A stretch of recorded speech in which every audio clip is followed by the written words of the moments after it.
నమస్కారం V7 city news కి స్వాగతం. వార్తల్లోని ముఖ్యాంశాలను చూద్దాం.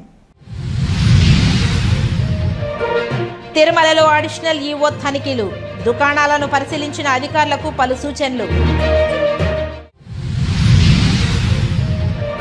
ప్రజా సమస్యల పరిష్కార వేదికకు వచ్చిన అర్జీలను సకాలంలో పరిష్కారం చూపాలి, జిల్లా కలెక్టర్. కలెక్టరేట్ వద్ద జరిగిన ఆందోళనకు తరలిరండి, దేశవ్యాప్తంగా కార్మిక సంఘాల రైతులు పాల్గొనాలని పిలుపునిచ్చిన CITU నాయకులు.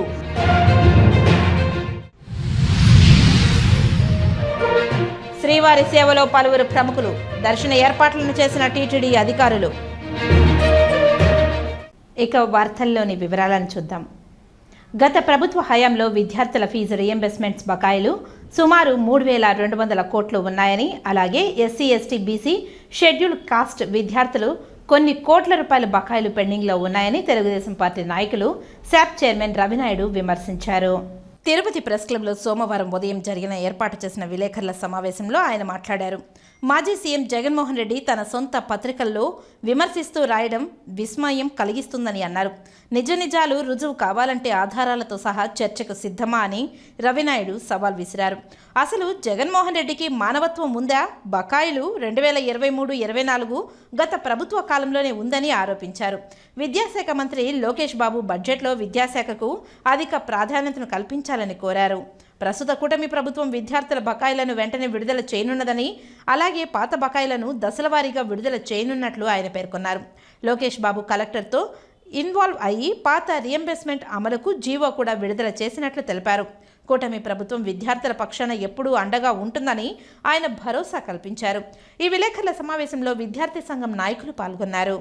చేసుకుంటూ జగన్మోహన్ రెడ్డికి అల్జిమర్స్ వ్యాధితో బాధపడుతున్నాడేమో అని మాకు అనుమానంగా ఉంది. ఆయనకి మతిమరుపు ఏమన్నా ఉందేమో అని డాక్టర్లకు చూపించుకోవాలని, వాళ్ళ కుటుంబ సభ్యులను కూడా వాళ్ళతో ఆయనతో ఉన్న ఎవరైతే ఎమ్మెల్యేలు కావచ్చు వాళ్ళ పార్టీ నేతలకి మేము ఒకటే చెప్తాం, ఆయన్ని తొందరగా డాక్టర్ దగ్గరికి తీసుకెళ్ళండి. ఆయనకి మానసికంగా ఏదో ప్రాబ్లం ఉంది, మతిమరుపు నిట్టుంది. నిన్న విద్యార్థుల పక్షాన నేనున్నాను, విద్యార్థులు తీవ్ర అన్యాయాన్ని ఎదుర్కొంటున్నారు, కళాశాల నుంచి చదువుకునే పరిస్థితి లేకుండా కూలి పని చేసుకునే పరిస్థితి ఉందన్నట్టు ఆయన పేపర్లో వచ్చిన పేపర్ కటింగ్ ని లోకేష్ గారికి ఈ ప్రభుత్వానికి ప్రశ్నిస్తున్నట్టు ఆయన ఒక ట్వీట్ చేయడం జరిగింది. తర్వాత ప్రెస్ నోట్ విడుదల చేయడం జరిగింది. అయ్యా జగన్మోహన్ రెడ్డి, నీకు ఇంకా మేము మాట్లాడితే అది వేరే విధంగా వెళ్తుంది. నీకు అసలు మానవత్వం అనేది ఉందా? నువ్వు మనిషేనా? ఇంక మేము ఇంకా మాట్లాడాల్సి వస్తే మీలాగా మాకు ఎలా పడితే అలా మాట్లాడాలంటే మా ప్రభుత్వం నైజం అది కాదు. కాబట్టి ఒక పద్ధతి ప్రకారం చెప్తున్నాం. అయినా కూడా నీలో మార్పు రావడం, సిగ్గు శరం ఉంటే నువ్వే కదా మొన్నటి వరకు జూన్ వరకు నువ్వే కదా ముఖ్యమంత్రివి, మేలేనే కదా నువ్వు ముఖ్యమంత్రిగా పనిచేసింది. ఇదిగో ఆధారాలు, పాత బకాయిలు 3,200 కోట్ల పైన ఫీజు రీఎంబర్స్మెంట్ అంటే నీది జగనన్న విద్యా దీవెన 3,200 కోట్లు బకాయిలు. తర్వాత SC, ST, BCలకు సంబంధించిన మిగతా ఇతర సంబంధించి 2,486 కోట్లు బకాయిలు. అక్షరాల దాదాపుగా 6,000 కోట్ల రూపాయలు నీ హయాంలో విద్యార్థులకు అందాల్సిన డబ్బును నువ్వు ఆపేశావు. వినిపిస్తా ఉందా జగన్మోహన్ రెడ్డి? నీ మాజీ మంత్రి విద్యాశాఖ మంత్రిని పంపించినా చర్చకి సిద్ధం, నువ్వు వచ్చినా చర్చకి సిద్ధం, నీ పార్టీ నేతలు వచ్చినా చర్చకి సిద్ధం. ఆధారాలతో కూడా వచ్చాం. నువ్వు ఎంత దారుణంగా ఏ ఇయర్లో ఎంతెంత బకాయిలు పెట్టావు, 2019-24 సంబంధించి ఎంతెంత బకాయిలు ఉన్నాయో ఇదిగో ఆధారాలు, ఇదిగో జగన్మోహన్ రెడ్డి ఆధారాలు. ఎంత దారుణంగా గతంలో నువ్వు 2018లో మొత్తం రాష్ట్రం అంతా తిరిగి 2019లో ఎలా అయినా ముఖ్యమంత్రి అవ్వాలని నువ్వు ఏం మాట్లాడావు? బిడ్డలకు ఏ చదువుకోవాలనుకున్నా, MBBS కాడి నుంచి ఏ కోర్స్ అయినా ఎంతైనా మీకు ఇస్తాం. గుండె మీద చేసుకొని జగన్ కు ఓటేయండి. మీ బిడ్డల భవిష్యత్తును కాపాడేది నేనే. ఎంత చదివితే, ప్రైవేట్ లో చదివినా, గవర్నమెంట్ లో చదివినా, ఎక్కడ చదివినా మొత్తం రీఎంబర్స్మెంట్ చేస్తానని చెప్పావు. రీఎంబర్స్మెంట్ చేస్తానని చెప్పిన నువ్వు నిజంగా రీఎంబర్స్మెంట్ చేసావా అని అడుగుతున్నావు సూటిగా. తిరుపతి నగరపాలక సంస్థ కార్యాలయంలో సోమవారం నిర్వహించిన ప్రజా ఫిర్యాదుల పరిష్కార వేదికలో ప్రజల నుంచి 26 వినతులు వచ్చాయని నగరపాలక సంస్థ అదనపు కమిషనర్ చరణ్ తేజ్ రెడ్డి తెలిపారు. నగరపాలక సంస్థ కార్యాలయంలో సోమవారం ప్రజా ఫిర్యాదుల పరిష్కార వేదిక కార్యక్రమం జరిగింది. ఈ సందర్భంగా సుమారు 26 మంది వివిధ సమస్యలు పరిష్కరించాలని కోరుతూ వినతులు అందించారు. అందులో ముఖ్యంగా టీడీఆర్ బాండ్లు ఇప్పించాలి, వీధుల్లో చెత్త తొలగించాలి, టిట్కో ఇండ్లు ఇప్పించాలి, డ్రైనేజీ కాలువలు శుభ్రం చేయాలని కోరారని తెలిపారు. కాగా పీజీఆర్ఎస్ లో పాల్గొన్న డిప్యూటీ మేయర్ ముద్రా నారాయణ మాట్లాడుతూ తమ వార్డుతో పాటు నగరంలోని పలు వార్డుల్లో సమస్యలను అధికారుల దృష్టికి తెచ్చినా ఇంకా పరిష్కరించలేదని అన్నారు. అధికారులు స్పందించి సమస్యలను పరిష్కరించాలని కోరారు. అలాగే ఈ కార్యక్రమంలో superintendent engineer Shyamsundar, municipal health officer doctor Yuva Anvesh Reddy, revenue officer Sethu Madhav, sanitary సూపర్వైజర్లు తదితరులు పాల్గొన్నారు. తిరుమలలోని హెచ్డి షాపింగ్ కాంప్లెక్స్ వద్ద TTD additional EO CH Venkaiah Chowdary సోమవారం ఉదయం తనిఖీలు నిర్వహించారు. దుకాణాలు పరిశీలించి అధికారులకు పలు సూచనలు చేశారు. భక్తుల రాకపోకలకు ఎలాంటి ఇబ్బంది లేకుండా దుకాణాల ఆక్రమణలను తొలగించాలని ఆదేశించారు. దుకాణ పరిసర ప్రాంతాలలో పరిశుభ్రత పాటించాలని తెలిపారు. అనంతరం హెచ్డి షాపింగ్ కాంప్లెక్స్ వెనుక వైపు ఉన్న పార్కింగ్ స్థలాన్ని పరిశీలించారు. రామ్ బగీచా బస్టాండ్ వద్ద ఉన్న అన్నప్రసాద పంపిణీ కేంద్రాన్ని తనిఖీ చేశారు. ఈ కార్యక్రమంలో టీటీడీ డిప్యూటీ ఓ ఆశాజ్యోతి, హెల్త్ ఆఫీసర్ మధుసూదన్ ప్రసాద్ తదితరులు పాల్గొన్నారు.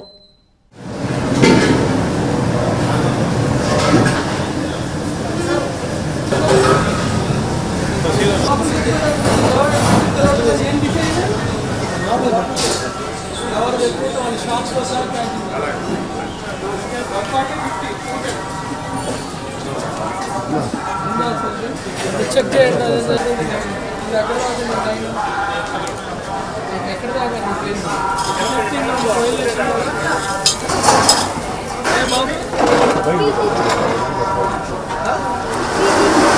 ఇలా పెట్టచ్చా? ఎక్సీజ్ చేయండి. హోటల్తో 2 సార్లు కట్టారు, అయినా కానీ మీరు అలా పెట్టేలాగా పెట్టుకోవాలి.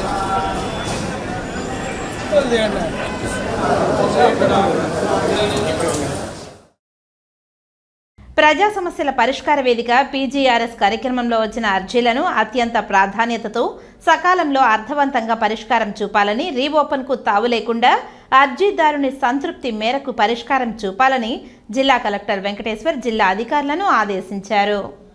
సోమవారం ఉదయం జిల్లా కలెక్టరేట్ నందు ఏర్పాటు చేసిన ప్రజా సమస్యల పరిష్కార వేదిక పీజీఆర్ఎస్లో జిల్లా కలెక్టర్ అర్జీదారుల నుండి గౌరవప్రదంగా కుర్చీ మీద ఏర్పాటుతో వచ్చిన అర్జీదారులకు త్రాగునీటి సౌకర్యం కల్పించి వారి సమస్యలను సావధానంగా వింటూ అర్జీలను స్వీకరించారు. జిల్లాలోని డివిజన్, మండల స్థాయి వరకు ఆర్డీఓలు, తహసీల్దార్లు, ఎంపీడీఓలు తదితర అధికారులు వీడియో కాన్ఫరెన్స్ అనుసంధానంతో అర్జీదారుల సమస్యలపై అధికారులతో అక్కడికక్కడే వర్చువల్ విధానంలో మాట్లాడి పరిష్కారం చూపుతున్నారు. ఈ సందర్భంగా పీజీఆర్ఎస్ అర్జీలను నిర్దేశిత గడువులోపు పరిష్కరించాలని, పెండింగ్ అర్జీలను త్వరితగతిన అర్థవంతంగా పరిష్కరించాలని జిల్లా కలెక్టర్ అధికారులను ఆదేశించారు. జిల్లా కలెక్టర్తో పాటు జాయింట్ కలెక్టర్, డిఆర్ఓ నరసింహులు తదితర అధికారులు ప్రజల నుండి అర్జీలను స్వీకరించారు. వివిధ ప్రాంతాల నుండి వచ్చిన అర్జీదారుల నుండి వినతులను స్వీకరించి ఆన్లైన్ నమోదుతో సిబ్బంది రసీదులను అందించారు. మొత్తం 222 వినతులు రావడం జరిగిందని సంబంధిత అధికారులు అందరూ సదరు అర్జీలపై ప్రత్యేక దృష్టి సారించి వేగవంతంగా పరిష్కరించాలని స్పందనకు హాజరైన వివిధ శాఖలకు సంబంధించిన జిల్లా అధికారులను జిల్లా కలెక్టర్ ఆదేశించారు. తిరుమల శ్రీ వెంకటేశ్వర స్వామి వారిని పలువురు ప్రముఖులు దర్శించుకుని మొక్కులు తీర్చుకున్నారు. ఆలయ అధికారులు దర్శన ఏర్పాట్లను చేసి ఆ శ్రీనివాసుని తీర్థ ప్రసాదాలతో పాటు శేషవస్త్రాన్ని బహుకరించారు. సోమవారం ఉదయం వీఐపీ విరామ సమయంలో సుప్రీంకోర్టు న్యాయమూర్తి సందీప్ మేతా, గల్లా జయదేవ్, హీరో గల్లా అశోక్, భారతీయ క్రికెట్ షూటర్, గోల్డ్ మెడలిస్ట్ ఎలివేనిల్ వరివియన్ వేర్వేరుగా స్వామివారి సేవలో పాల్గొని మొక్కులు చెల్లించుకున్నారు. దర్శనానంతరం రంగనాయకుల మండపంలో వేద పండితులు వేద ఆశీర్వచనం అందించగా ఆలయ అధికారులు శ్రీవారి తీర్థ ప్రసాదాలను అందజేసి శేషవస్త్రంతో సత్కరించారు. అందరికీ నమస్కారం.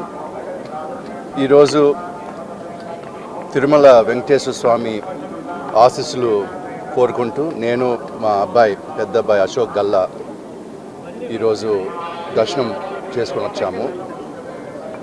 అశోక్కి భక్తి చాలా ఎక్కువ ఉంటుంది. దేవుడు అంటే చాలా ఇష్టం కాబట్టి ప్రతిసారి ఇక్కడికి వస్తూ ఉంటారు. నేను కూడా ఆయనతో వచ్చాను ఈసారి.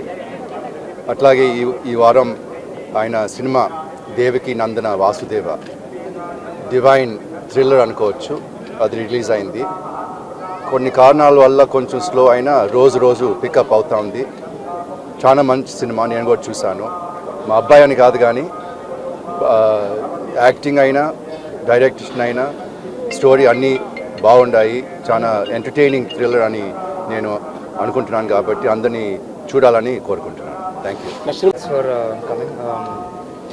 నేను యాక్చువల్గా సినిమా రిలీజ్ ముందే వద్దాం అనుకున్నాను, కానీ కుదరలేదు. అక్కడ కొన్ని విషయాలు జరుగుతుంటే ఉండాల్సి వచ్చింది. అండ్ ఫైనల్గా ఇప్పుడు హ్యాపీగా ఉంది సినిమా రిలీజ్ అయిన తర్వాత ఇక్కడ రావటం అనేది. ఎందుకంటే నాకు కూడా రోజు రోజుకి సినిమా కలెక్షన్స్ ఇవన్నీ పెరుగుతున్నాయని వినేసరికి ఇంకా డెఫినెట్గా రావాలి అనిపించి వచ్చేసాను.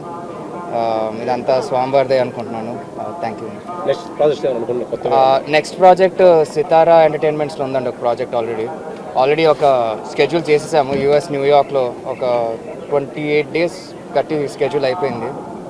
ఇంకా ఈ సినిమా రిలీజ్ తర్వాత ఇంకా దాని మీద వర్క్. दर्शन के लिए आए थे, बड़ा अच्छा लगा दर्शन करके. वीआईपी दर्शन में हम गए हुए थे, आर्मी के थ्रू आए थे हम. So thank you so much. The Olympics was good. It was a new experience. I really had a great time playing my second Olympics, and hopefully many more to come. National championship is there next month in Bhopal, so we are training for the national championship. I am the Arjuna Awardee 2022, and I've been the world number 1 in juniors. And I've been the world number 1 in seniors as well. So it's been a good journey. Thank you. దేశవ్యాప్తంగా కార్మిక సంఘాలు రైతు కర్షక పిలుపులో భాగంగా రేపు collectorate వద్ద జరుగుతున్న భారీ ధర్నాను జయప్రదం చేయాలని మెట్నటి యూనివర్సిటీ ఆప్కాన్ union CITU Tirupati rural committee ఆధ్వర్యంలో కరపత్ర ఆవిష్కరణ చేయడం జరిగింది. ఈ సందర్భంగా సిఐటియు జిల్లా కార్యదర్శి జయచంద్ర మాట్లాడారు. రేపు 26వ తారీఖున కలెక్టర్ ఆఫీస్ కాడ జరిగే మహాధర్నాని జయప్రదం చేయాలని చెప్పి కరపత్రాలు విడుదల చేస్తున్నాము. ముఖ్యంగా out sourcing, APCOS, work contract ఉద్యోగస్తులకు అందరూ కూడా బేషరతుగా జీతాలు పెంచాలి, అందరినీ కూడా రెగ్యులర్ చేయాలి. గత ప్రభుత్వాలు కూడా మేము అధికారంలోకి వస్తానే అందరినీ రెగ్యులర్ చేస్తాం, పర్మిట్ చేస్తాం, ఉద్యోగాలు జీతాలు పెంచుదామని చెప్పినారు. ఏ ప్రభుత్వం కూడా ఇంతవరకు కూడా మా బతుకులు మారలేదు. ఇప్పటికైనా ప్రభుత్వాలు కళ్ళు తెరిచి రాష్ట్ర వ్యాప్తంగా పెద్ద ఎత్తున ఎక్కువ మంది ఉన్నటువంటి ఉద్యోగస్తులు అవుట్సోర్సింగ్, కాంట్రాక్టు, ఆప్కాస్ ఉద్యోగస్తులందరినీ కూడా బేషరతుగా పర్మిట్ చేయాలని చెప్పి డిమాండ్ చేస్తున్నాం. రేపు 26వ తారీఖు జరిగే ధర్నాని తిరుపతిలో ఉన్నటువంటి ఆల్ యూనివర్సిటీస్లో ఉన్నటువంటి అవుట్సోర్సింగ్ ఉద్యోగ కార్మికులందరూ పాల్గొని జయప్రదం చేయాలని చెప్పి కోరుతున్నాం. లేని పక్షంలో మొత్తం ప్రభుత్వాలకి ఒక గత ప్రభుత్వం ఏ ప్రభుత్వం అయితే ఏ విధంగా అయిందో అదే ప్రభుత్వం ఈరోజు చంద్రబాబు నాయుడు ప్రభుత్వం కూడా అవుతుంది. ఇమీడియట్గా ఉద్యోగస్తుల సమస్యలు పరిష్కరించాలని చెప్పి కోరుతున్నాం. రేపు జరగబోయే ధర్నాన్ని జయప్రదం చేయాలని చెప్పి మరొకసారి కోరుతున్నాం. అన్ని కూడా పరిష్కారం కావాల్సినటువంటి అవసరం ఉంది.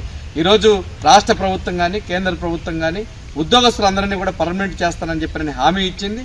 చంద్రబాబు నాయుడు గతంలో వీళ్ళందరికీ కూడా ఆప్కాస్ సంస్థ పేరుతో ఉన్నటువంటి వాళ్ళందరికీ కూడా ఈరోజు వేతనం పెంచుతానని చెప్పి అనేది హామీ ఇవ్వడం అనేది జరిగింది. అదేవిధంగా అక్కడ ఉన్నటువంటి మోడీ ప్రభుత్వం కూడా అదే మాదిరిగా కాంట్రాక్టు ఉద్యోగస్తులందరికీ కూడా సమాన పనికి సమాన వేతనం చెల్లించే విధంగా సుప్రీంకోర్టు ఏదైతే తీర్పునిచ్చిందో ఆ తీర్పు ప్రకారము ఇస్తానని చెప్పి అనేది హామీ ఇచ్చాడు. కాబట్టి వీటన్నిటిని కూడా ఈరోజు తక్షణమే అమలు చేయాల్సినటువంటి బాధ్యత ఈరోజు కేంద్ర రాష్ట్ర ప్రభుత్వాలపైన ఉంది. దాన్ని అమలు చేసే పరిస్థితి కనిపించట్లేదు. అందుకనే ప్రభుత్వానికి విన్నవించాలని చెప్పిన ఒక ఉద్దేశంతోనే రేపు 26వ తారీఖున కలెక్టరేట్ వద్ద ఒక పెద్ద ఎత్తున ఆందోళన కొనసాగుతూ ఉంది. దీనికి మద్దతుగా కార్మికుల లోకం మొత్తం కూడా తరలి రావాలని చెప్పినది సిఐటియుగా విజ్ఞప్తి. తిరుపతి రూరల్ ఎంపీడీఓ కార్యాలయం వద్ద దేశ ప్రధాని నరేంద్ర మోదీ, రాష్ట్ర ముఖ్యమంత్రి నారా చంద్రబాబు నాయుడు సారథ్యంలో దేశవ్యాప్తంగా జెండర్ ఆధారిత హింసకు వ్యతిరేకంగా జాతీయ ప్రచార కార్యక్రమాన్ని నిర్వహించారు. ఈ కార్యక్రమానికి ముఖ్య అతిథులుగా తిరుపతి జిల్లా కలెక్టర్ వెంకటేశ్వర్, చంద్రగిరి ఎమ్మెల్యే పులివర్తి నాని హాజరయ్యారు. వీరికి మహిళలు, అధికారులు, నాయకులు పుష్పగుచ్చాలతో ఘనంగా స్వాగతం పలికారు. అనంతరం జ్యోతి ప్రజ్వలన చేసి జిల్లా కలెక్టర్ వెంకటేశ్వర్, చంద్రగిరి ఎమ్మెల్యే పులివర్తి నాని ప్రసంగించారు. ఈరోజు ఇంత పెద్ద ఎత్తున దేశం మొత్తం ఇంకొక ఈ మహిళల మీద ఏదైతే హింస జరుగుతుందో దాని మీద సుమారుగా ఒక నెల రోజుల పాటు దేశంలో ఉన్నటువంటి అన్ని గ్రామాల్లో కూడా ఒక అవగాహన కల్పించాలనే ఉద్దేశంతో మనకి ఏదైతే కేంద్ర ప్రభుత్వం ఈరోజు ఒక నెల రోజుల్లో ప్రోగ్రామ్ చేయమని ఆదేశాలు. అంటే మామూలుగా అయితే ఇలాంటి అవగాహన సదస్సులు ఇవన్నీ కూడా కేవలం ఒక రోజు 2 రోజుల్లో పెట్టి దాంతో ముగిస్తూ ఉంటారు.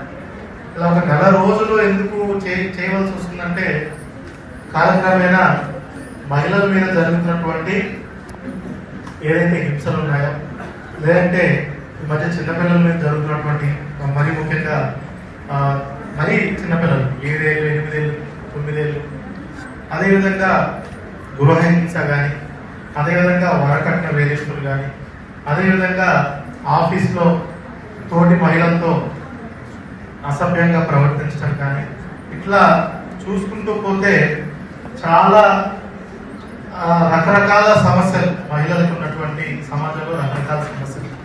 వీటన్నిటికి గాను చాలా సంవత్సరాల నుంచి కేంద్ర రాష్ట్ర ప్రభుత్వాలు ఎన్నో రకమైనటువంటి చట్టాల్ని వాళ్ళని ప్రొటెక్షన్ చేయడం కోసం, మహిళలను కాపాడడం కోసం, వాళ్ళకి రక్షణ కల్పించడం కోసం ఎన్నో రకమైనటువంటి చాలా చట్టాలు ఉన్నాయి. వాటన్నిటిని కూడా పెట్టినప్పటికీ ఆ చట్టాల్లో అది కొంచెం చిన్న దీనివల్ల అధికార యంత్రాంగం కూడా కొంచెం గడిచిన కొన్ని సంవత్సరాల్లో సరిగ్గా చేయడానికి మన దగ్గర మనం చూసుకోవాల్సింది ఏంటంటే, మన మహిళలందరినీ కూడా బాధ్యతగా మీకు జరిగేవి మీరు వెంటనే వచ్చి చెప్పాలి. ఇప్పుడు చూసుకుంటే మన జిల్లాలో చిన్నపిల్లల కంటే 18 ఏళ్ళు నిండకుండానే పెళ్లి జరిగేది సుమారుగా మొత్తం పెళ్లిళ్ళని చూసుకుంటే 26-27% ఉన్నాయి. మరి అలాంటి పెళ్లిళ్ళు జరుగుతున్నాయంటే ఖచ్చితంగా ఆ అమ్మాయి తల్లిదండ్రుల్లో ఇద్దరిది బాధ్యత. కానీ అయినప్పటికీ పెళ్లి చేస్తున్నారు.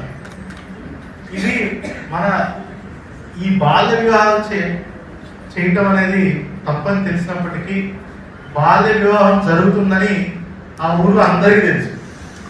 ఆ ఊర్లో ఉన్నటువంటి సచివాలయ సిబ్బందులు ఉన్నటువంటి మహిళా పోలీస్ దగ్గర నుంచి అన్ని రకాల సచివాలయ సిబ్బందులు, వెల్ఫేర్ అసిస్టెంట్ వీళ్ళు అందరికీ తెలుసు, మన సంఘ సభ్యులకు తెలుసు, అందరికీ తెలుసు.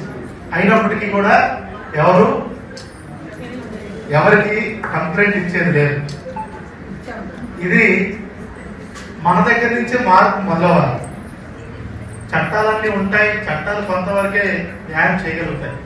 మనము వాటిని ముందుకు తీసుకొస్తే, అధికార యంత్రాంగం తీసుకొస్తే ఖచ్చితంగా మీరే ముందు ఆ పెళ్లి ఆపాలి. ఎందుకంటే ఇప్పుడు పెళ్లిళ్ళు 26% మందికి అవుతుంది. టీనేజ్ ప్రెగ్నెన్సీ అంటాం, అంటే పెళ్లి అవడమే 18 ఏళ్ళలో పోతుంది. మళ్ళీ మొదటి కాన్పు కూడా 18 ఏళ్ళలోపే. టీనేజ్ ప్రెగ్నెన్సీ అంటే 18 ఏళ్ళలో ప్రెగ్నెంట్ అయ్యే వాళ్ళు మన జిల్లాలో మొత్తం ప్రెగ్నెన్సీ అందరిలో 29% ఉన్నారు. 29% అంటే ప్రతి ముగ్గురులో ఒకళ్ళు. మనకు అది కనిపించకపోవచ్చు, కానీ నిజంగానే జరుగుతున్నటువంటి మరీ ముఖ్యంగా మన రాయలసీమ జిల్లాలో ఎక్కువ. అదేవిధంగా వరకట్న వేధింపులు కానీ ఇవన్నీ కూడా మీరు దానికి చాలా మంది సర్లే ఏం చేస్తాం, పెళ్ళి అయిపోయింది కదా అలా అనుకోవడం కరెక్ట్ కాదు. ఎందుకంటే మీ అందరికి కూడా రక్షణ కల్పించే చట్టాలు చాలా ఎక్కువ ఉన్నాయి. వాటిని అంటే కరెక్ట్ గా వాడుకోవద్దు, దాన్ని కూడా మిస్యూజ్ చేసుకోవద్దు. అది చట్టం ఉంది, దాన్ని వాడుకోవాలి. స్త్రీకి ఆ విధంగా గౌరవించేది మన హిందూ సంప్రదాయం. దాంట్లో భాగంగా దాంట్లో ఇంతకుముందే మన పీడి గారు చెప్పిన విధంగా స్వర్గీయ నందమూరి తారక రామారావు గారు ఫస్ట్ ముఖ్యమంత్రి అయిన వెంటనే మనకి ఆస్తి హక్కు, సమాన ఆస్తి హక్కు కూడా ఇవ్వలేదు మహిళా సోదరులందరూ కూడా. అది ఈ రోజు కూడా అట్లా ఇంప్లిమెంట్ అవుతాం మేము కలుపుకోవచ్చు. అదేవిధంగా ఇక్కడ మహిళా యూనివర్సిటీ దేశంలో ఎక్కడ లేని విధంగా మహిళా యూనివర్సిటీ ఇచ్చారు. దాని తర్వాత మన రాష్ట్రంలో అన్ని చోట్ల కూడా మహిళా కళాశాలను సపరేట్ చేస్తూ వచ్చారు. దాన్ని అనుసరించి మన చంద్రబాబు నాయుడు గారు కూడా దానికి సంబంధించి కస్తూర్బాయి స్కూల్స్ అంటే ఈ హాస్టల్స్ సంబంధించింది కూడా సపరేట్ చేయడం కూడా చంద్రబాబు నాయుడు గారు చేశారు. దాని తర్వాత చంద్రబాబు నాయుడు గారు ముఖ్యమంత్రి అయిన తర్వాత ప్రతి ఒక్క మహిళా సోదరుమణి తన కాలపై నిలబడాలి అనే సాఫ్ట్వేర్ రంగాలు కానీ, వైద్య రంగంలో కానీ అన్నింటిలో కూడా ముందు రిజర్వేషన్ దారులు పెట్టి దాన్ని చేసింది చంద్రబాబు నాయుడు గారు. అంటే మహిళలకి ఈ ప్రభుత్వం పైన ఏ విధంగా ఆదరణ ఉందని చెప్పేది చిన్న ఉదాహరణ. ఇది కాకుండా ఇప్పుడే మన డిఎస్పీ గారు కూడా చెప్పారు, మొన్న ఒక నెల ముందు పుత్తూరులో చిన్న ఇన్సిడెంట్ జరిగింది.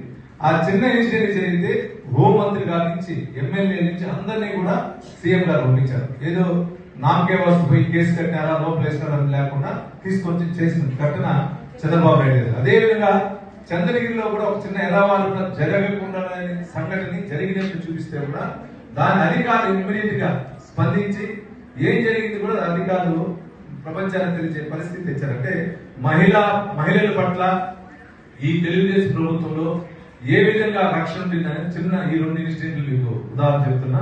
అది ఇంకా ముఖ్యంగా మీరు చెప్పాలంటే మన రాష్ట్రానికి సంబంధించిన మహిళా కమిషన్ తొందరలో ఏర్పాటు అవుతుంది. దానికి కూడా మంచి వ్యక్తులు వస్తారు. మీ సమస్యలు ఏది ఉన్నా ఎమ్మెల్యేగా నా దృష్టికి కానీ, స్థానికంగా ఇక్కడ ఎంపీపీ గారు ఉంటారు, అధికారులు ఉంటారు, జిల్లా స్థాయి కలెక్టర్ గారు ఉంటారు, డిఎస్పీ గారు ఉంటారు, మీరు దృష్టి తెండి. మా ఇంట్లో నాకేదైనా మీరు చెప్పలేని పరిస్థితి ఉంటే మా మిస్సెస్, మా భార్య మీద కూడా ఉంటుంది. ఓన్లీ మహిళల కోసం ఆమె జనవరి నుంచి ఆ కూడా కూర్చొని ప్రతి విలేజ్ తిరుగుతుంది. మహిళలకు సంబంధించినటువంటి ప్రోగ్రామ్స్ ఏదైనా కానీ కండక్ట్ చేస్తూ ఆర్థికంగా నిలదొక్కేదానికి కూడా ఆమె మీకు వంతు సహకారం అందించేదానికి కూడా ఆ ముఖ్యమంత్రి సభాగా తెలియజేస్తుంది. శబరిమల అయ్యప్ప ఆలయంలోకి భక్తుల రద్దీ కొనసాగుతుంది. ఈ నెల 15వ తేదీ నుంచి మణికంఠ ఆలయం తెరిచారు. ఈ సీజన్లోని మొదటి 9 రోజుల్లో ఆలయ ఆదాయం 41.66 కోట్లు చేరుకుంది. గత ఏడాది ఇదే సీజన్తో పోలిస్తే 13.37 కోట్లు పెరిగింది. శబరిమలలో కొనసాగుతున్న భక్తుల రద్దీ దక్షిణాది రాష్ట్రాల నుండి భారీగా భక్తులు రావడంతో సాయంత్రంలో గణనీయంగా పెరుగుదల కనిపిస్తుంది. ఈ పెరుగుదల ఆదాయ పన్నులో కూడా భారీ పెరుగుదల కారణంగా ట్రాన్స్కోర్ దేవస్థానం బోర్డు అధ్యక్షులు ప్రశాంత్ ఈ సీజన్లో మొదటి 9 రోజులు ఆలయ ఆదాయం 41.66 కోట్లకు చేరుకుంది. గత ఏడాది ఇదే కాలంలో పోలిస్తే 13.37 కోట్లు పెరిగిందని తెలిపారు. శనివారం వరకు అయ్యప్ప స్వామివారిని అయ్యప్ప భక్తులు సుమారు 6.12 లక్షల మంది దర్శించుకున్నారు. అరవణ ప్రసాదం అమ్మకం ద్వారా 17.71 కోట్లు, అప్పం అమ్మకాలు 2.21 కోట్లు వచ్చినట్లు టీడీబీ తెలిపింది.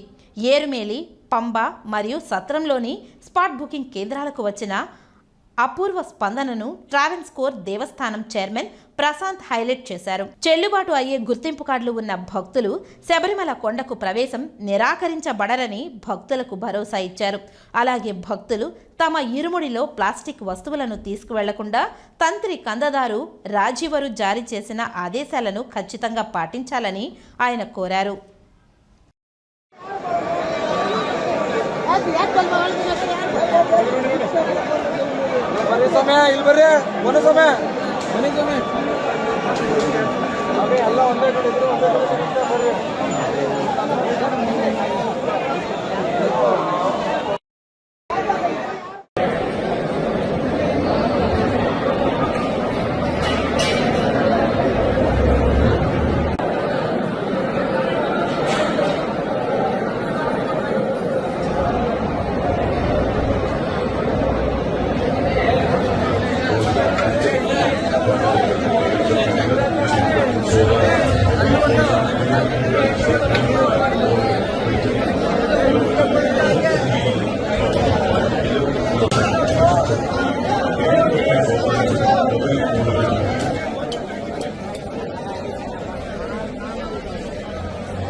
పొంగనూరులో ఇటీవల జనసేన అధినేత పవన్ కళ్యాణ్ అధ్యక్షతన చెదళ్లో డాక్టర్ కె వేణుగోపాల్ రెడ్డి పార్టీలోకి చేరిన సందర్భంగా పుంగనూరులో సోమవారం తలపెట్టిన జనసేన శంఖారావం యాత్రకు జనసేన పార్టీ నాయకులు, కార్యకర్తలు, అభిమానులు పెద్ద సంఖ్యలో తరలివచ్చారు. జనసేన జెండాలను చేతపట్టుకుని జేజేలు కొట్టారు. ఈ కార్యక్రమంలో పుంగనూరు చెన్నై జాతీయ రహదారిపై సందడి నెలకొంది. ఈ కార్యక్రమానికి ఉమ్మడి చిత్తూరు జిల్లా అధ్యక్షుడు పసుపులేటి హరిప్రసాద్, డాక్టర్ వేణుగోపాల్ రెడ్డి తదితరులు పాల్గొన్నారు.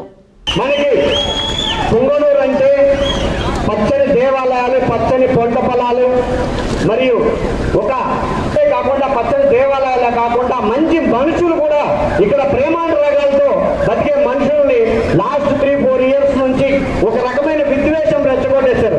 ఏమంటే 2 పార్టీల మధ్య చిచ్చులు పెట్టుకొని అన్నదమ్ముల మధ్యనే గొడవలు స్టార్ట్ అయ్యాయి. కానీ ఇంకా రాబోయే రోజుల్లో అటువంటిది జరగకూడదని మనమందరం కలిసిమెలిసి సామరస్యంగా ఎటువంటి గొడవలు లేకుండా చాలా ప్రశాంతమైన వాతావరణంలో బతకాలని ప్రతి సామాన్యుడు కూడా నిశ్చింతగా నిర్భయంగా బయటకు వచ్చి నేను పుంగనూరు వాసిని, పుంగనూరులో చాలా సంతోషంగా బతుకుతున్నానని చెప్పుకోవాలని మనస్ఫూర్తిగా ఆకాంక్షిస్తూ నేను రోజు రాజకీయాల్లోకి రావడం జరిగింది. చాలా సంతోషం. ఇంతమంది ఈరోజు ఇక్కడికి వచ్చి ఇంతసేపు పవన్ కళ్యాణ్ గారి కోసం, మన పార్టీ కోసం నిలబడ్డారు. ఖచ్చితంగా రాబోయే రోజుల్లో మీకోసం, మీ ఇంట్లో వ్యక్తిగా ఒక మీ అన్నదమ్ముల్లాగా మీకు చేదోడుగా ఉంటానని రాబోయే రోజుల్లో మన జనసేన జెండా పొంగడంలో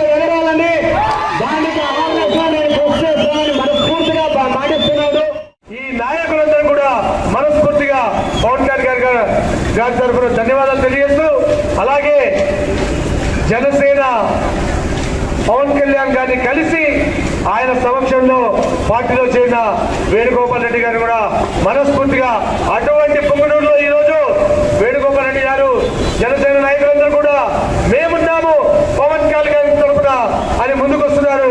రాబో రోజుల్లో పొంగనూరులో జనసేన జెండా ఎగురుతుంది. ఖచ్చితంగా పవన్ కళ్యాణ్ గారు రాష్ట్ర స్థాయి కాదు, ఈరోజు దేశ స్థాయి నాయకుడిగా ఎదిగారు. ఖచ్చితంగా మన వేణుగోపాల్ రెడ్డి గారు కూడా పొంగనూరు స్థాయి కాకుండా జిల్లా స్థాయి, రాష్ట్ర స్థాయి నాయకుడిగా ఎదగాలని మనస్ఫూర్తిగా కోరుకుంటూ, శివకేశవులకు ఎంతో పవిత్రమైన మాసం కార్తీక మాసం.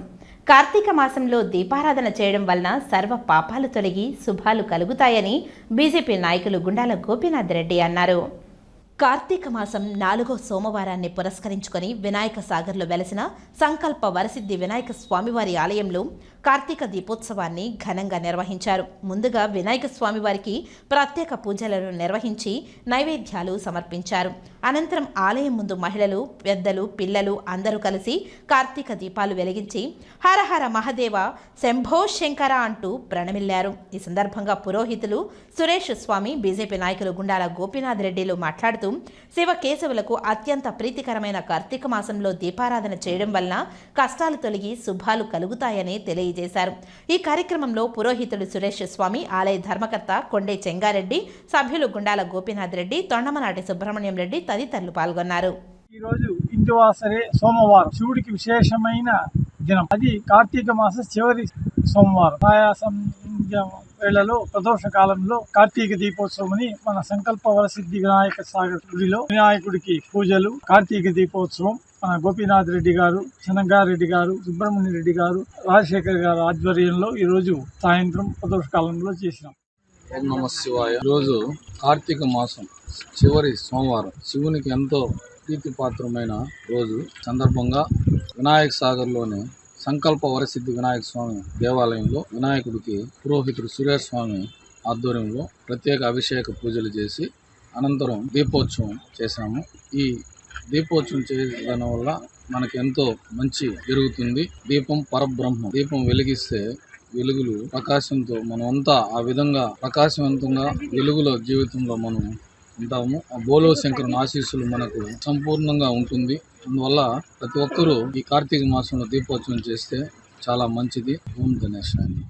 పీజీఆర్ఎస్ అర్జీల పెండింగ్ అంశాలపై ఉచిత ఇసుక అమలుపై APNCG bank account mapping, household mapping, geo tagging, MSME survey, NREGA, potholes free రోడ్లు తదితర అంశాలలో ఎప్పటికప్పుడు సమీక్షించుకొని పురోగతి సాధించాలని జిల్లా కలెక్టర్ డాక్టర్ వెంకటేశ్వర్ పేర్కొన్నారు.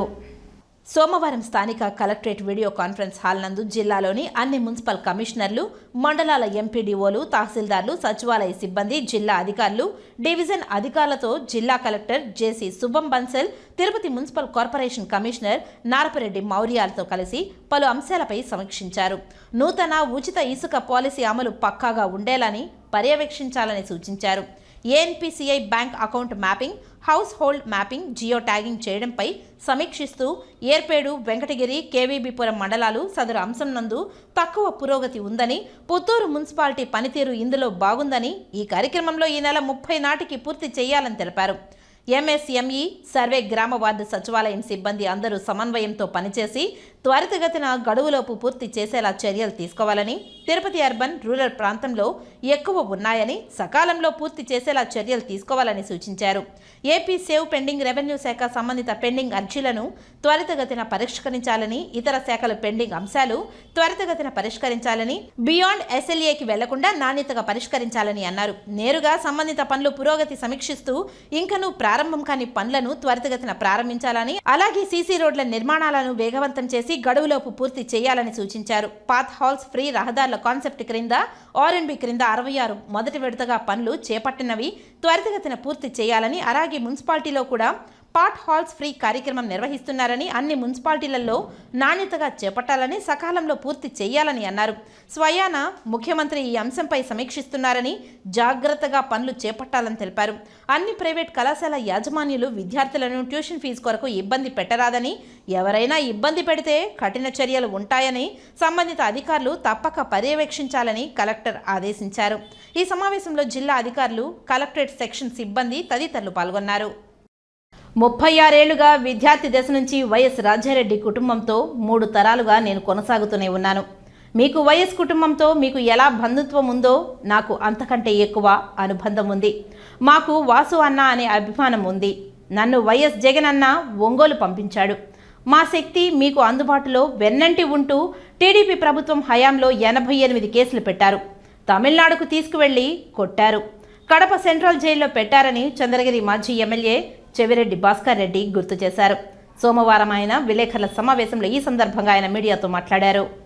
పాలసీల గురించి మీరు మాట్లాడితే ఖచ్చితంగా మేము కూడా పాలసీల గురించే మాట్లాడతాం. నువ్వు మా నాయకుడి గురించి వ్యక్తిగతంగా మాట్లాడినప్పుడు అదే విధంగా మేము కూడా మాట్లాడడం జరుగుతుంది. నువ్వు పర్సనల్గా వ్యక్తిత్వ హననం నాయకుడికి నువ్వు చేయాలనుకున్నప్పుడు ఎవరినో మరలా చెప్తున్నా, ఎవరో మెప్పు పొందడం కోసం, ఎవరినో మెప్పించడం కోసం, ఏదో ఒక రకంగా వాళ్ళందరికీ దగ్గరై అక్కడ ఎదగడం కోసం మీరు మా నాయకుని వ్యక్తిత్వ హననం చేయడానికి ప్రయత్నిస్తే, స్వార్థంతో మీరు చేసినప్పుడు, స్వప్రయోజనాల కోసం మీరు చేసినప్పుడు, ఆరోపణలు చేసినప్పుడు వాస్తవాలు మాట్లాడకుండా మేము ఎలా ఉంటాం వాసన్న ఒక్కసారి ఆలోచన. మీరు చెప్తున్నారు, ఒక మాట అంటున్నావు, చెవిరెడ్డి భాస్కర్ రెడ్డి చిత్తూరు నుంచి వచ్చారని. నేను అడుగుతున్నా, చిత్తూరు నుంచి ఒంగోలుకు వచ్చారని. నేను మిమ్మల్ని అడుగుతున్నా వాసన్న, మీరు కొండేపి నుంచి ఒంగోలు ఎలా ఎందుకు వచ్చారు అని అడుగుతున్నా. మీ నియోజకవర్గం కొండేపి కదా, ఒంగోలుకు వచ్చి ఎందుకు పోటీ చేశారు అని అడుగుతున్నా. అదే మీ నాయకుడు పాలకొల్లు నుంచి పిఠాపురం ఎందుకు వెళ్ళాడు అని అడుగుతున్నా. మీ కూటమిలో ఇంకొక ప్రముఖ నాయకుడు చంద్రబాబు నాయుడు గారు చంద్రగిరి నుంచి కుప్పం కిందకి వెళ్లారు. లోకేష్ గారు చంద్రగిరి నుంచి మంగళగిరి కిందకి వెళ్లారు. కడప నుంచి సీఎం రమేష్ గారు అనకాపల్లి ఎందుకు వెళ్లారు. కృష్ణా జిల్లా నుంచి పురంధరేశ్వరి గారు రాజమండ్రి కిందకి వెళ్లారు. చెప్పండి, అది కూడా అడగండి. ఇంతటికి మీ దోస్తు మాగంటి శ్రీనివాసరెడ్డి ఒంగోలు జిల్లానా, నెల్లూరు జిల్లా కదా, తను ఎందుకు వచ్చాడు? మీరు వెళ్ళింది నిజం కదా కొండవైపు నుంచి ఒంగోలుకి? నేను ఈరోజు చెప్తున్నా, జగన్మోహన్ గారు నన్ను ఒంగోలుకి పంపించినప్పుడు ఎంపీగా పోటీ చేయమని మీతో పాటు అందరూ అన్నారు. మాగంటి శ్రీనివాసరెడ్డి గారికి వైఎస్ఆర్సీపీకి ఎమ్మెల్యేకి ఓటేస్తే ఎంపీకి వైఎస్ఆర్సీపీ వాళ్ళు కూడా మాగంటి గారు ఓటేస్తారని చెప్పారు. మీతో పాటు అందరూ చెప్పారు. మీరు మా ప్రముఖం మీరు కూడా అన్నారు. అంటే ఎమ్మెల్యేకి మీకేస్తే ఎంపీకి క్రాస్ ఓటింగ్ మాగంటకు పడుతుంది అని మీరు కూడా అన్నారు. చివరికి మీరు పోటీ చేసిన ఒంగోలు అసెంబ్లీలో కూడా మీకు ఎన్ని ఓట్లు వేస్తారు, 2 ఓట్లు నాకేసి మీకన్నా అదనంగా 4300 ఓట్లు సుమారు అనుకుంటా నాకు ఎక్కువ వేశారు. ఒంగోలులో వాసన మీకు వచ్చిన ఓట్ల కన్నా నాకు ఎక్కువ ఓట్లు వచ్చాయనే విషయం మీకు తెలిసే ఉంటుంది అనుకుంటా. పార్లమెంట్ మొత్తం మీద మాగంటి శ్రీనివాసరెడ్డి గారికి వచ్చిన ఓట్ల కన్నా సుమారు 52,000 ఓట్లు ఎంపీగా నాకు అదనంగా వచ్చాయనే విషయాన్ని మీరు గమనించాలి, అంగీకరించాలి. వాస్తవం కాబట్టి. అంటే అర్థమేమి, మీరంతా ఆయన క్రాస్ ఓటింగ్ అవుతుందంటే ఒంగోలు ప్రజలు జగన్ నన్ను అక్కడికి పంపితే నన్ను అంగీకరించారు. అందుకే ఈరోజు చెప్తున్న, ఒంగోలుతో నాకు విడదీయరాని అనుబంధం ఏర్పడ్డది. ఆ అనుబంధం ఎప్పటికీ అలాగే ఉంటుంది. ఆ ప్రజలతో ఉంటుంది, నాయకులతో ఉంటుంది, కార్యకర్తలతో ఉంటుంది. ఏ చిన్న కార్యకర్తకు, ప్రజలకు, మా నాయకులకు ఇబ్బంది వస్తే ఖచ్చితంగా ఒక బ్యాక్ బోన్ గా వాళ్ళందరికీ అండగా నిలుస్తాం. మా పార్టీ పైన, మా నాయకుల పైన, మా నాయకుడి పైన మీరు ఎలాంటి ఆరోపణలు చేసినా వాటిని తిప్పకొట్టడానికి, మీరు చెప్తున్నటువంటి అబద్ధపు మాటలు, మీరు చేస్తున్నటువంటి బ్లాక్మెయిల్ రాజకీయాలు చెప్పడానికి ఎప్పుడు ముందు ఉంటామని కూడా మీకు తెలియజేస్తున్నా. ఇప్పుడు కొన్ని సంక్షిప్త వార్తలను చూద్దాం. అయ్యప్ప పూజలో పడి పూజకు ఉన్న ప్రాముఖ్యతను తెలుసుకున్న చెవిరెడ్డి కుటుంబ సభ్యులు తొలిసారిగా మాల ధారణ చేసిన చెవిరెడ్డి మోహిత్ రెడ్డి ద్వారా పడి పూజను భక్తి శ్రద్ధలతో చేయించారు. స్వామియే శరణమయ్యప్ప అనే మంత్రంతో పూజను ప్రారంభించిన అయ్యప్ప స్వాములు మొదటగా గణపతిని ఆరాధించారు. ఆ తర్వాత సుబ్రహ్మణ్య స్వామిని, పరమశివుడును, శ్రీ మహావిష్ణువుతో పాటు ఆది పరాశక్తి అమ్మవారిని ఆరాధించారు. అయ్యప్ప పంచలోహ విగ్రహానికి అభిషేకం నిర్వహించి భక్తితో నమస్కరించారు. తిరుపతి రూరల్ తుమ్మలగుంట గ్రామంలోని చంద్రగిరి మాజీ ఎమ్మెల్యే చెవిరెడ్డి భాస్కర్ రెడ్డి ఇంట ఆయన కుమారుడు చెవిరెడ్డి మోహిత్ రెడ్డి ఆధ్వర్యంలో సోమవారం రాత్రి అయ్యప్ప స్వామి పడిపూజ మహోత్సవం వైభవంగా నిర్వహించారు.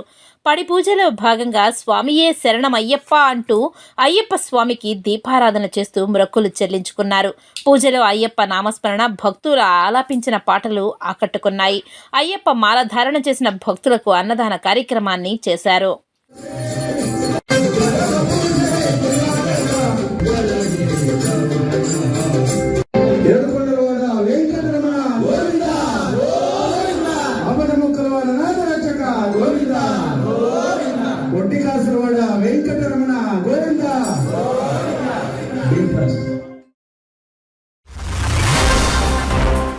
చిత్తూరు జిల్లా పుంగనూరు పట్టణంలోని శ్రీ కళ్యాణ వెంకటరమణ స్వామివారి ఆలయ పుష్కరిణిలో కార్తీక చివరి సోమవారం సందర్భంగా కోనేరులో లక్ష దీపోత్సవం కార్యక్రమాన్ని ఘనంగా నిర్వహించారు. ఆలయ అర్చకులు ఆకాశ దీపాన్ని వెలిగించారు. ఈ కార్యక్రమంకు ముఖ్య అతిథులుగా జనసేన నాయకులు డాక్టర్ వేణుగోపాల్ రెడ్డి, టీడీపీ నాయకులు దేశాది ప్రకాష్, నాయని మహేష్ పాల్గొని కార్యక్రమంను ప్రారంభించారు.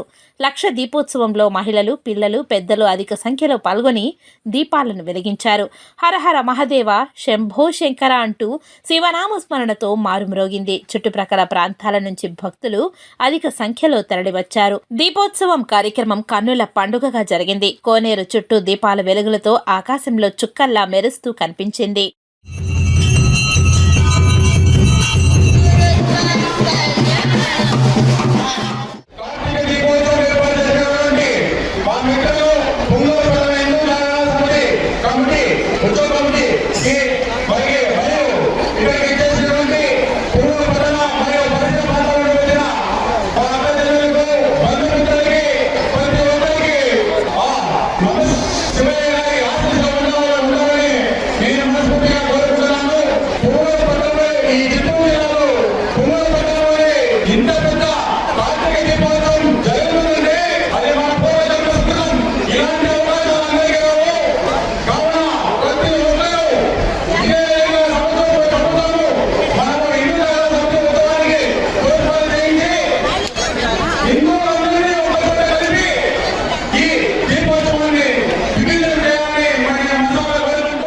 వార్తలు ముగించే ముందు ముఖ్యాంశాలు మరోసారి. తిరుమలలో అడిషనల్ ఈవో తనిఖీలు, దుకాణాలను పరిశీలించిన అధికారులకు పలు సూచనలు. ప్రజా సమస్యల పరిష్కార వేదికకు వచ్చిన అర్జీలను సకాలంలో పరిష్కారం చూపాలి, జిల్లా కలెక్టర్.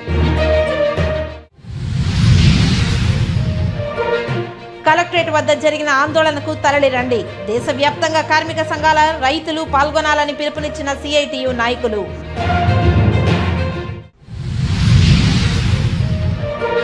శ్రీవారి సేవలో పలువురు ప్రముఖులు, దర్శన ఏర్పాట్లను చేసిన టీటీడీ అధికారులు. ఈ వార్తలు ఇంతటితో సమాప్తం. నమస్కారం.